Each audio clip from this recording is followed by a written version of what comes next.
Og væminn. Aftur. Á næstu vikunum eru randi skemmt í ykkur. Hvað ertu með langa filmu, segirðu? Ég við hættu, svo við áhyggjum þetta séu nælonbuxur, það verður kalt.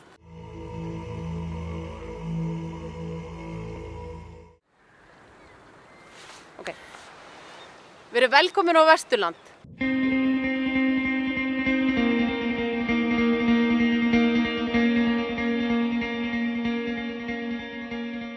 Heil og sæl og velkomin að skjánum. Áður en við höldum áfram að taka púlsinn á mannlíf og menningu á Vesturlandi, langar okkur að rifja þetta upp með ykkur.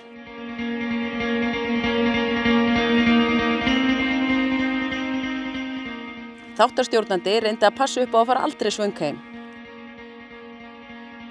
Matseðillinn svona ber þess merki. Við höfum mikið, tvo fengi dagsins með bara föstu hráefni, af því að við vitum ekkert hvað við erum að fá í hús daglega. Þú myndist á rauða hörpuskil áðan. Já, þeir Sigur Ágústsson er aðeins byrjaður að veiða hörpuskil aftur og sem sagt er að verka hann og selja bitana og við höfum keypt af þeim bita sem að ekki þóttu mjög spennandi hérna einu sinni. Þeir eru svona rauðleitir. Sko, þegar ég er að alast upp, þegar ég er bara, þú veist, 10 ára, 10 ára, 12 ára, þetta var skammtað með mat, hákarl. Þetta var með harfisk eða á kvöldin og súrhæring, skýrhæring, þegar við vorum á engjum, þá var þetta alltaf með súrhæring og skýrhæring, þá var þetta bara sjálfgefið. Þá voru menn alltaf svona fastir í fylltum lærum með sveskjum og þurrkuðum eplum. Í seinni tíma á síðustu kannski 16-18 árin þá höfum við þróað svolítið kjöt sem eru fylltir hryggi með alls konar blöndur, með gráðost og döðlum og villiseppum, sólþurrkuðum tómatum og ýmsum blöndum. Og vinsælasta blandan okkar er kannski svona svokölluð jökkblanda sem að samanstendur á sólþurrkuðum tómatum, sætum kartöflum og ekki má nú gleyma kannski salatinu. Já. Sem að salatdrottningin okkar, hún Sunna, hefur séð um. Er ekki mikil pressa að sjá salatið fyrir helmingina bænum? Þetta er dálítið vinna, sko. Já. Við erum búin að gera þetta örugglega í yfir 20 ár. Það er kannski bara líka ágætt að hafa í huga að á svona svæðum eins og hér þá er strandlengjan friðlýst stóran part af voru fram á sumar, bara út af æðavarpi. Þannig að umgengni er ekki alveg frjáls. Hvaðan kemur þessu uppskrift? Ég hef bara ekki smakkað betri mat, aldrei. Sko, hráefnið er náttúrulega frábært. Þú færð ekki ferskar hráefni. Þau voru í fjörunni, tíndu hann bara beint þaðan, hann fer beint í pottinn og það þarf voða lítið. Það þarf ekki að setja neitt. Okkur finnst gott aðeins að setja pínu hvítlauk og hvítvín og blaðlauk og gulrætur, en það þarf samt ekkert. Einfalt er oft best. Ég var að smakka ægilega fínan jarðarberjabjór sem að verði sumarbjórinn í ár frá okkur og hann er hérna úr Héraði. Já, það getur passað. Við erum svolítið lokal og við viljum einblína á það helst að nota sem helst íslenskt og við getum, þó svo við séum að fara eftir þýskum hreinleikalögum. Og í stað þess að reyna að, rækta bygg og reyna að malta það sem er nánast vonlaust eins og staðan er í dag, þá fórum við frekar þá leið að leita eftir auka hráefnum og fundum málega að segja heimsins bestu jarðarber bara í nágrenni við okkur hjá þeim í Sólbyrgi. Besti ísinn sem ég hef gert, það er jarðarberísinn með jarðarberinn frá Sólbyrgi. Það er alveg bara, ég veit ekki hvernig við duttum bara niður á það. Annarkvort erum við svona góð að gera ís eða jarðarberinn svona frábært hráefni. Hvað tekur langan tíma að rækta jarðarber? Það eru svona 3 mánuðir rúmlega sem það tekur að rækta frá því að við setjum plöntunum niður. Við fáum hana tilbúna og það tekur cirka rúmlega 3 mánuði að fá ber. Við erum með lítinn plóg hérna aftur á sem við setjum út og fiskum, hörpudisk, krabba, eigulker og... Nú vil ég bjóða landanum upp á lífrænt kaffi og lífrænt með því. Þannig að maður sé alveg búin að fullkomna búið hringrás. Þannig að þú getur komið hérna og fengið eins og sé, lífrænt kaffi og með því. Eru veitingarnar allar lífrænar? Allt og lífrænt með það. Og þetta kostar mér nú ekki mikið að renna suður og ná í eitthvað gottir og svo reyni ég að prangra þessu inn á gesti og gangandi og þú sleppur vonandi ekki hérna eftir þetta viðtal.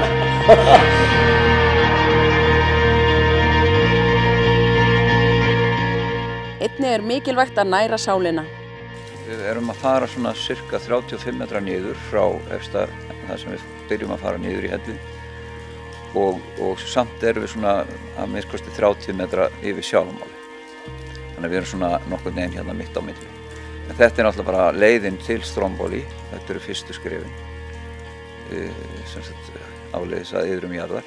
Hvað ertu búin að vera lengi á Íslandi? Það verður 5 ár í september. Okay. Og þú kannt betri íslensku en ég. Hvernig fer það þessu? En hvaðan kemurðu? Ég kem frá Bandaríkjunum. Og hvernig vildi það til að þú gerðist nunna? Hvernig var það að ég verði nunna? Já, er það svona lífssýn eða eitthvað gildi? Langaði þér bara, hefur verið nunna lengi eða bara fæddustu inn í? Já, ég fædd sem nunna. Já, nei, ég veit ekki hvernig maður hérna. Hvað er samflott? Hvaðan er þetta komið og hver er ávinningurinn? Hún heitir Unnur Valdís sem hannaði settinn, flóthettuna og flótið sem fer á fæturnar. Þetta er alíslensk hönnun og er að ryðja sig undir rúms á landinu, byrjaði hægt og rólega en nú erum við svona að taka við okkur. Hverja viku, semst í vetur, við byrjum rétt eftir vetrardaginn fyrsta. Á hverjum sunnudegi þá gefum við einhverjum í bæjarfélaginu Rós sunnudegi og í rauninni bara svona til að efla sameiningu innan bæjarfélagsins og vekja athygli á einu jákvæða og góða í samfélaginu. Geturðu sagt mér aðeins meira frá því? Já, þetta er eitthvað sem að menntavísindasvið, átak sem að þau fóru í núna í vor til þess að vekja athygli á kennarastarfinu og kennaramenntun og almenningi gafst sem sagt kostur á að senda inn tilnefningar kennara sem hefðu áhrif á þeirra líf og það bárust einhverjar 800 tilnefningar og 350 kennara sem fengu og ég var víst einn af þeim sem fékk hvað flestar. Hvað er það sem svona verðlaun gera fyrir þig? Það er eiginlega mjög erfitt að lýsa því í orðum hvað mér þykir vænt þetta af því að þetta eru umsagnir frá nemendum mínum sem eru í rauninni sá dómari sem ég vil helst heilla, skilurðu. Að það að maður skuli allavega að þið muni eftir manni og segi fallega og hlýlega hluti mann er náttúrulega bara rosalega góð tilfinning og gerir það að verkum að maður og ég gerir mig grein fyrir að sennilega sé ég á réttri hillu í lífinu. I'm coming to Iceland because it's the best place to get creative. And here at Vitahús I found a place where I can still work in a pleasure place. And it's for me important, so first I can relax, can calm down. And then everything what is in my head is coming to paper and I could write here many poems. Þannig að þetta er sniðugt? Já, þetta er alveg dýrlegt.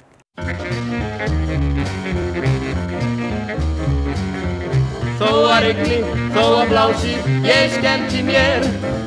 Þó að lín og létt sem buddan, ég skemmti mér. En svona almenningur sem að heyrir af þessu, hvernig geta þeir tekið þátt? Sko, það geta allir bara haft sambandi við okkur hérna inn á Höfða og allir velkomin að gerast hjólarar, sjálfboðaliðar og það eru nú oftast aðstendendur íbúana og starfsmenn sem að byrja en það er öllum velkomið að taka þátt í þessu og þú þarft auðvitað ekki að vera, þú setur því bara eins mikla vinnu og þú vilt sjálfur og það getur kannski tengst bara vini eða ættingja á heimilinu En það þarf ekki að gera það, þú þarf ekki að þekkja neitt. Ef þú vilt prófa og taka þátt í þessu, þetta er bara samfélagslegt verkefni, að þá er það bara frábært.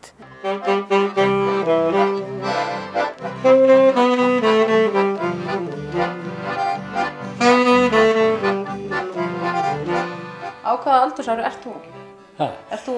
Ég er 89 ára. Já. Og búin að vera í Nikólínu síðan?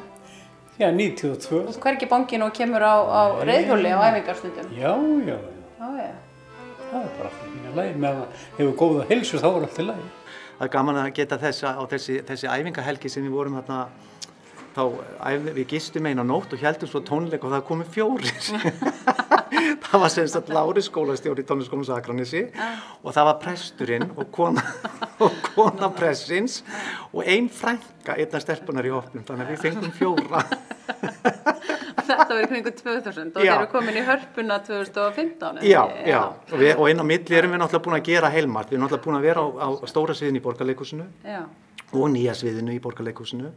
Við höfum farið í Hof og haldið tónleika á Akureyri og farið til Danmerkur, Skotlands, Frakklands, Þýskalands og við stefnum núna á aðra, það er beðið eftir okkur á Skotlandi, bara þau vilja fá okkur aftur og við stefnum á það næsta ári.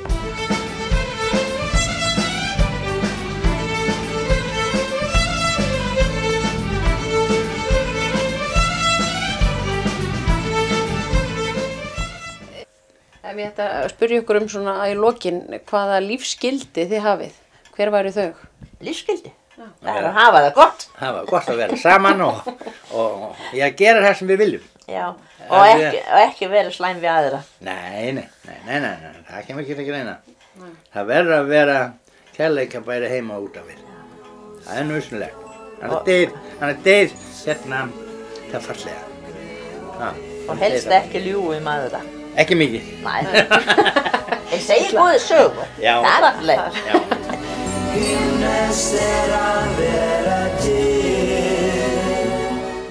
Við hittum skapandi og skemmtilegt fólk. Þetta kemur allt hérna að Vesturlandi, alveg frá Akranesi, vestur í Dali, út á Snæfellsnes, Borgarfirði, Mýrarnar og eins og segi, við erum hérna frá Rjónbrúni og Erpsstöðum, við erum með ís og skyr og það eru hérna glervörur frá Akranesi og það er og svo sumir grænmeti hérna úr Borgarfirði.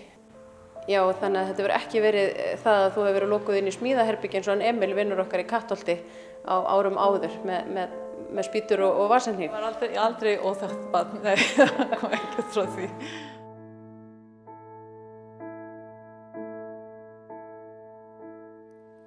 Du käre lille snickerbo, här kommer jag igen. Nu är det bråttom kan du tro, nu är det klippt igen. Snickerboa hopp faller av, snickerboa hopp faller ej är bra att ha. Hopp faller av för stackars mig, hopp faller ej. Þetta er fyrsti svæðisgarðurinn á Íslandi. Hann er stofnaður 4. apríl 2014 og Snæfellingar hafa löngum tekið frumkvæði eins og með umhverfisvottunina sem hefur verið hér í rúmlega 10 ár. Þetta er öll sveitarfélögin 5 eru umhverfisvottasvæði og svo vildu menn ná betur utanum hvernig við getum lært að þekkja og nýtt menningar og náttúruarfinn til góðra verka, gera gott betra og nýta þessi tækifæri sem að felast hjá okkur. Og það er svona lúksus viðfangsefni á Snæfellsnesi að okkur vantar fólk. Hér eru mörg mjög spennandi störf og okkur vantar fleira fólk. Hvernig er staðan í dag og hver er framtíðin? Staðan er svo að við erum allavega búin að plana vinnudag núna í lok maí og þá að fara að taka húsi í gegn og lyftan er í góðu standi og diskarnir eru komnir, söfnun fyrir tróðara og helst að byggja húsi við tróðaran. Það er svona á stefnuskrá núna. Og safna náttúrulega bara meiri pening og leita til nágrannasveitarfélagana líka styrki. Af því að þetta er náttúrulega ekki bara okkar hagur, þetta er allra hagur og við viljum vera leiðandi í skíðaiðkun bara á Vesturlandi. Við erum að vinna undir slagorðið sem við köllum Rock and Roll og það er að sameina þetta að tónlistarþátturinn sem er hér og tröllin, að því við erum við Tröllafossa og sem að fékk mig til að skrifa tröllasögur og fólk kemur hérna og hlustar á tónlist og kaupir þessar bækur og færir þær áritaðar af höfundinum og það er okkar sérstæða sem við erum að skapa smátt og smátt. Við fórum að skjóta þrýstinn, reyna að finna sig fyrir línuna. Og heitir, kemur snæpandi yfir. Góð vörður tímur, heldur fram svo, þá Altaleg galopið. Altaleg galopið.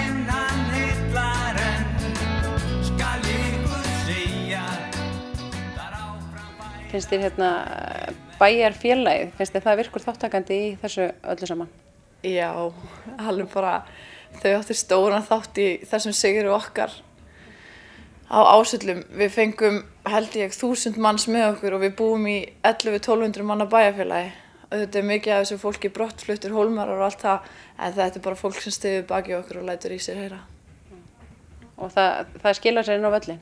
Klárlega, þetta er bara 7. maðurinn á vellinum. Hvað er það sem að körfuboltinn gerir fyrir svona samfélagið heild?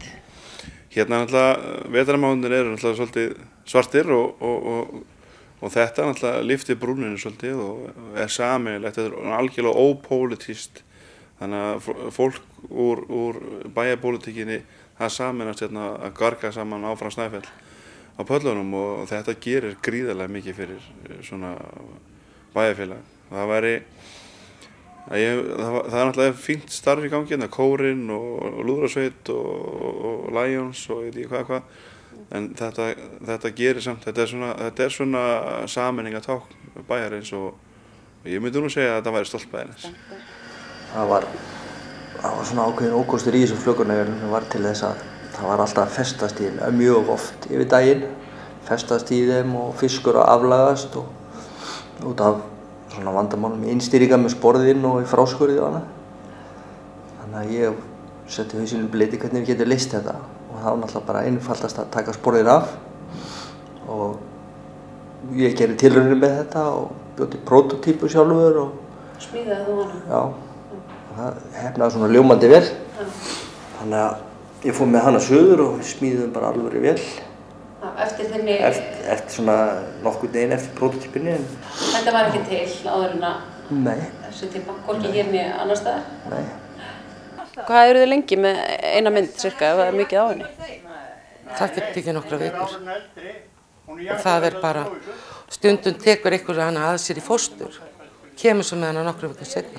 Og þá sko, náttúrulega sáum við að það var upplagt að bjóða fólki og gera eitthvað hérna og efna til viðburða og Höfrundar byrjaði á því strax 2004-05 þá að því að ég vann á þessum tíma sem skólastjóri myndlistaskólans í Reykjavík og við vorum alltaf að skipuleggja saumanámskeið fyrir börn þar fyrir sunnan og mér fannst það geti verið skemmtilegt að bjóða upp á svona námskeið hér.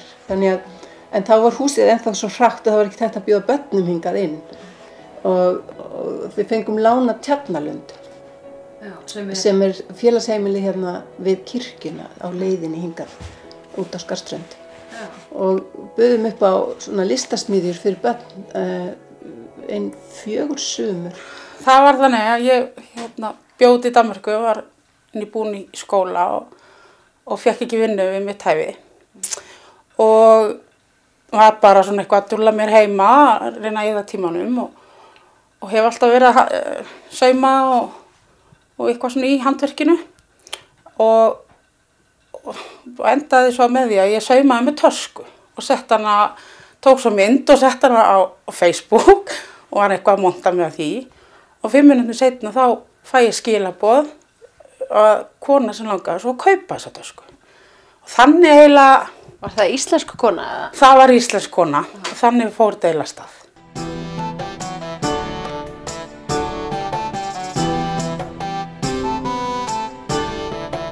Smiðja, í hverju felst smiðja að hafa smiðju í garðinum? Sko, þá hefurðu smiðjan þannig að þú verður að hafa afl og afl er skál sem þú getur sett koli og skálinn þannig að það göti botninn, þannig að þú getur blásið loft, súrefni. Þannig að þú kveikir í kólinn og kólinn eru oft steinkól eða koks, þetta koks og það í rauninni unnin steinkól.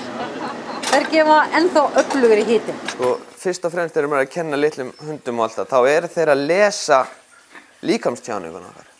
Og líkamstjáning í hundaþjálfun númer 1, 2 og 3, þótt ég sé að nota það þegar ég komin aðeins lengra. Það náttúrulega, hundur heyrir ekki 300 metra frá þér, hann heyrir ekki hvað þú segir, þú segir kannski yfir. En hann sér þig kannski mynda skipun langt í burtu, þú færið þig bara yfir og þá tekur hundurinn þeirra skipun. Við erum stödd á Eiríksstöðum í Dölum. Við ætlum að tala við hann Sigga á Vatni og heyra hvað hann hefur að segja staðinn.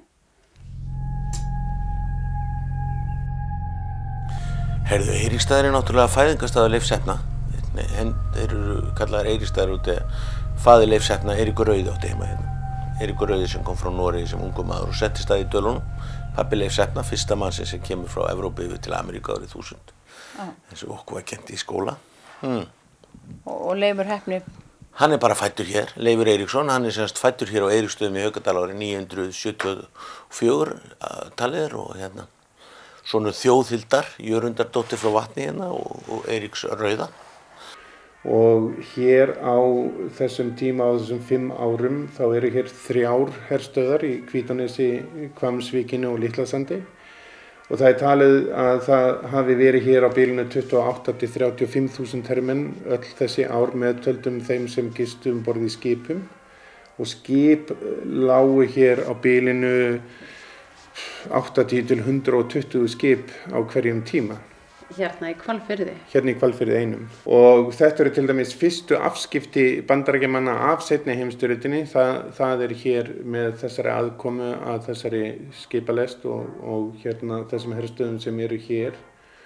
Og til dæmis fyrsti dátinn í seinni heimsstyrjöldinni deyr hér í Hvalfirði eða hér á Íslandi. Þannig að hérna þeir eiga mjög ríka og sterka sögu hérna Þegar að Frakkar voru hér við Íslandsstrendur, sem var á tæplega 300 ára tímabili frá 1670 til 1930-40, að á tímabili voru Frakkar mikið hér í Grundarfjörð, eða á Grundarfirði, að veiða þorsk sem þeir söltuðu og seldu og hérna höfðu meðal annars bækistöð hér á Grundarkampi. Eftir 1950 þá var ákveðið að fara að byggja hérna höfn. Hér var engin höfn. Þá. Það var þetta er náttúrulega saman sveitarfélag og Helsendur. Og þar mjög léleg höfn sem út á Hellsandi sem heitir Krossavík fyrir utan. Og þetta var þessi staður dróst aftur á þessum árum vegna þess að það var hafnleysa, má segja það, bara fyrir litla báta. Og þá var þetta ákveðið að hér var mjög fín aðstaða til þess að búa til höfn. Þessi garður sem þú sér hérna, hann var að mestu leyti af náttúrunnar hendi og svo var það sand og ósér hér hérna sem við stöndum á. Þetta er uppfylling sem við stöndum hérna á, allt saman, megna þessu. Og hérna... Þannig að það farið í bara aðgerðir að gera höfn á Rifi um 1950? Já. Og svo þetta tilbúið og daginn eftir þá bara var það alveg almannarómur. Minnisverða bæjarstjórunum, þverhúsinn. Nei, ef það hægt að reisa í tilenga mér þennan stein þá hafði hann ekki verið settur á hafnarsvæðið. Hann hefur sett einhvers staðar annars staðar, þannig að það liggur alveg augum uppi að þetta hafnarstjórinn ekki ég. Svo get ég alveg sannað þetta, það annan nefnilega. Af því að þetta svo hátt og mikið, og ég svo lágvaxinn, það gæti aldrei verið svona stór minnisverð mig, það bara lágmynd Já, það erfitt að dæma þá hvort þeir að segja satt, en kannski þetta bara þannig að hver verður að dæma með sínu nefi.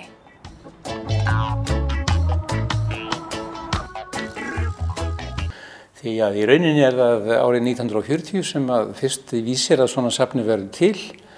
En það sem við sjáum hér, það í rauninni nýtt, það að segja ný sýning sem sett var upp hér fyrir 1,5 ári, október 2014.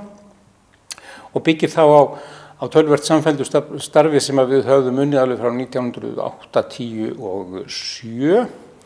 Þannig að þetta hefur svona með skrykkjum verið að byggjast upp á þessum tíma. Hvað byrjar að safnast 1940? Já, það vonað spurt sér.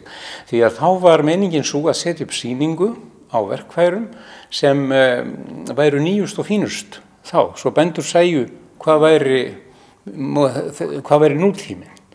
En hins vegar gerðist nútíminn svo ágengur og þetta gerðist svo hratt að þetta var orðið sýning það sem var áður mörg á liðu. Og þá var þessu komið fyrir því sem safnast hefði komið fyrir gamalli skemmu hérna á staðnum.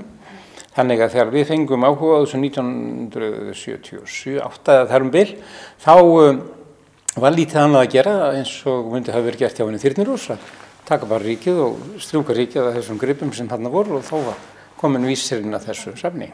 Þegar gott veður og hægt að hafa hérna dyrnar opnar upp á gátt, þá blasir jökullinn við þegar maður snýr sig frá altarinu.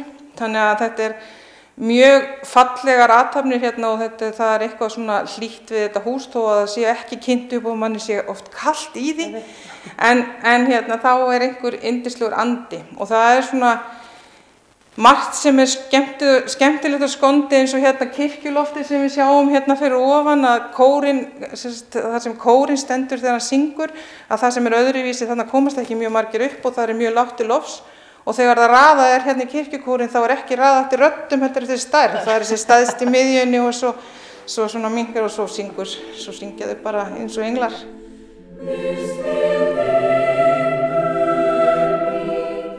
Við þökkum fyrir okkur og kveðjum héðan frá Búðum.